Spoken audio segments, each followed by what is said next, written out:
କିଛି ନୂଆ ଶିଖିବା, କିଛି ନୂଆ ଜାଣିବା, କିନ୍ତୁ ବୁଝିବା, ପଢିବା ଏବଂ ପ୍ରୟୋଗ କରିବା, ସେଇଟା ହେଉଛି ଓଡ଼ିଆ ପାଠଶାଳାର ପ୍ରଚେଷ୍ଟା।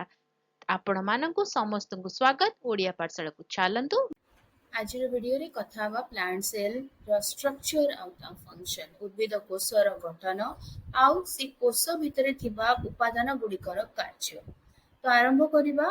ପ୍ଲାଣ୍ଟ ସେଲ୍ଟି ହେଉଛି ବେସିକ୍ ୟୁନିଟ୍ ପ୍ଲାଣ୍ଟର, ଆଉ ତା ସହିତ ଫଙ୍କସନାଲ ୟୁନିଟ୍ ହେଉଛି ପ୍ଲାଣ୍ଟର। ତା ମାନେ ସିଏ ହେଉଛି ଉଦ୍ଭିଦର ଏକ ମୌଳିକ ଏକକ। They are eukaryotic cell containing membrane bound organelles. ତାଙ୍କ ଭିତରେ କ'ଣ ଥାଏ ନା membrane ଥାଏ ଆଉ ତା ସହିତ organelles ମାନେ ମଧ୍ୟ ଥାନ୍ତି। Unique features include a cell wall, chloroplast and a large central vacuole. ତ କ'ଣ ଥାଏ? ଗୋଟେ ଥାଏ chloroplast ଥାଏ, central vacuole ଥାଏ, ତା ସହିତ cell wall ଥାଏ। This cell help plants to grow, make food and maintain their structure. ତା ମାନେ କୋଷ କ'ଣ କରେ?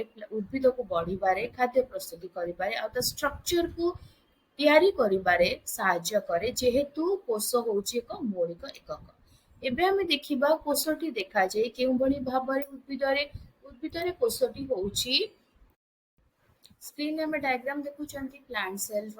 ତ ସେଇଠି ଆମେ ଦେଖୁଛନ୍ତି କି ଗୋଟେ ଅଛି ନ୍ୟୁକ୍ଲିୟସ୍, ଲେଖା ହେଇଛି ସେଇ ଜାଗାରେ, ଆଇଡେଣ୍ଟିଫାଏ କରାଯାଇଛି। ତା ସହିତ ସେଲ୍ ୱାଲ୍ ରହିଛି, ଭ୍ୟାକ୍ୟୁଲ୍ସ ରହିଛି, ସ୍ମୁଥ ଆଉ ରଫ୍ ଏଣ୍ଡୋପ୍ଲାଜମିକ୍ ରେଟିକୁଲମ୍ ଅଛନ୍ତି, ଗଲ୍ଗି ଆପାରେଟସ୍ ଅଛି, ତା ସହିତ କ୍ଲୋରୋପ୍ଲାଷ୍ଟ ଆଉ ମାଇଟୋକଣ୍ଡ୍ରିଆ ଅଛି। ମାଇଟୋକଣ୍ଡ୍ରିଆ ହେଉଛି କ'ଣ? ତାର ପାୱାର ଅଫ୍ ଦ ସେଲ୍, ଯିଏକି ଶକ୍ତି ଉତ୍ପାଦନ କରେ। ସେଇଭଳି cell wall provide shape and protection. Cell wall କ'ଣ କରେ?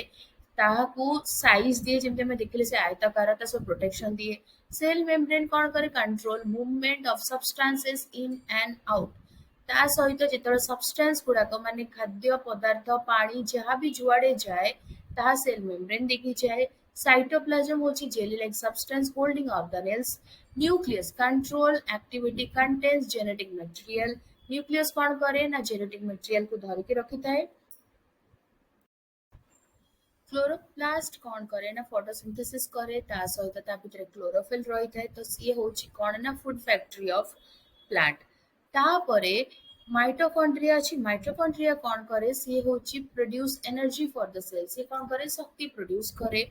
ଭ୍ୟାକ୍ୟୁଲ୍ସ ଷ୍ଟୋର ୱାଟର, ୱାଟର ଷ୍ଟୋର କରେ, ନ୍ୟୁଟ୍ରିଏଣ୍ଟସକୁ ଷ୍ଟୋର କରେ, ତା ସହିତ ୱେଷ୍ଟ ପ୍ରଡକ୍ଟର ମ୍ୟାନେଜମେଣ୍ଟ ମଧ୍ୟ କରେ। ଏଣ୍ଡୋପ୍ଲାଜମିକ୍ ରେଟିକୁଲମ୍ ଯୋଉଟା ସ୍ମୁଥ ଆଉ ରଫ୍ ଅଛି, ସେ କ'ଣ କରେ ନା ଟ୍ରାନ୍ସପୋର୍ଟ ପ୍ରୋଟିନ୍ ଆଣ୍ଡ ଲିପିଡ୍ସ, ପ୍ରୋଟିନ୍ ଆଉ ଲିପିଡକୁ ଟ୍ରାନ୍ସଫର କରେ। ଗଲ୍ଗି ଆପାରେଟସ୍ ସିଏ କ'ଣ କରେ ନା ମୋଡିଫାଏସ୍ ଆଣ୍ଡ ପ୍ୟାକେଜ ପ୍ରୋଟିନ୍। ତ ଏଇଗୁଡ଼ିକ ହେଉଛି ଉଦ୍ଭିଦର ମୁଖ୍ୟ ମୁଖ୍ୟ ଉପାଦାନ। ଆମେ ତ ଶିଖିଲେ, ବୁଝିଲେ। ଯଦି କିଛି ଡାଉଟ୍ ରହିଗଲା, କୋଉ ଜାଗାରେ ବୁଝିଗଲାନି, ଏବେ ମୁଁ କହିଲା ବେଳେ ଛାଡ଼ିଗଲି, କମେଣ୍ଟ ଲେଖିଦେବା ଆନ୍ସର କରିବା। ଆଉ ଯଦି ଭଲ ଲାଗିଲା ଭିଡ଼ିଓଟା ତାହେଲେ ଭିଡ଼ିଓ ଲାଇକ୍ କରିଦେବ, ସେୟାର କର, ଚ୍ୟାନେଲକୁ ସବସ୍କ୍ରାଇବ କରି ବେଲ୍ ବଟନ୍ ପ୍ରେସ୍ କରି ଅନ୍ ନୋଟିଫିକେସନକୁ ଅନ୍ ରଖିଥା। ତାହେଲେ ରହୁଛି, ଦେଖା ହବା ଆଗାମୀ ଭିଡ଼ିଓରେ। ଭଲ ଭିଡ଼ିଓ, ସୁସ୍ଥ ରହିବା ମୋତେ ଅନୁମତି ଦିଅ। ବାଏ।